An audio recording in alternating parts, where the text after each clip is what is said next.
അപ്പൊ തുടങ്ങാം. ഇവിടെ കള്ളപ്രചരണം ചരിത്രമായിട്ട് പഠിപ്പിക്കാൻ പറ്റില്ല, അത്രേ ഉള്ളൂ. ഈ കള്ളച്ചരിത്രം എവിടെയാണ് പഠിപ്പിച്ചത്? വിദ്യാർത്ഥികൾക്ക് എന്തും പഠിക്കാനുള്ള അവകാശമുണ്ട്. നമ്മൾ ഇത്രയും കാലം കള്ളച്ചരിത്രമാണ് പഠിച്ചത്.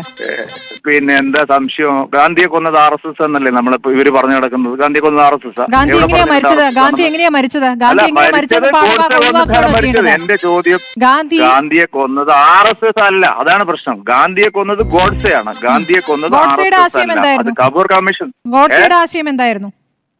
ഗോഡ്സെയുടെ ആശയം എന്താണ്? നമ്മുടെ ചാറ്റർജി ഉണ്ടായിരുന്നില്ലേ, സോമനാഥ് ചാറ്റർജി, അദ്ദേഹത്തിന്റെ അച്ഛൻ ഉണ്ടായിരുന്നു. പേരൊന്നും അറിയില്ല താങ്കൾക്ക്. അദ്ദേഹത്തിന്റെ അച്ഛനായിരുന്നു ഹിന്ദു മഹാസഭയുടെ പ്രസിഡന്റ്.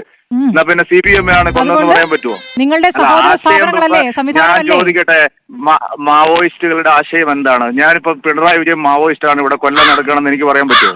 അതുകൊണ്ട് ഈ മാതിരി മുടന്തൻ ന്യായങ്ങൾ കേരളത്തിൽ പ്രചരിപ്പിച്ചതുകൊണ്ടാണ് ഈ പ്രശ്നം ഉണ്ടായത്. കള്ളപ്രചരണം നടത്തി അത് ടെക്സ്റ്റ് ബുക്കിലാക്കി കുട്ടികളെ പഠിപ്പിക്കണമെന്ന് വ്യാമോഹിക്കുന്നവർക്ക് അത് സാധിക്കില്ലെന്നേ ഉള്ളൂ. എല്ലില്ലാത്ത നാവാന്ന് വിചാരിച്ച് എന്തെങ്കിലും കയറി വളച്ചൊടിച്ച് തിരിച്ചു മറിച്ച് വിളമ്പരുത് കേട്ടോ. ഇതിനൊന്നും കൊള്ളുകയില്ലെന്ന് നീ വീണ്ടും വീണ്ടും തെളിയിച്ചിരിക്കുകയാണ് എന്റെ ഇങ്ങനെ എന്തെങ്കിലുമൊക്കെ പറയുമ്പോഴേ എന്റെ മനസ്സിനൊരു സന്തോഷം ഉണ്ടാവുള്ളൂ. ഞാൻ എന്റെ സന്തോഷം നോക്കിയാ പോരെ. തൽക്കാലം ഇത്രയും മതി.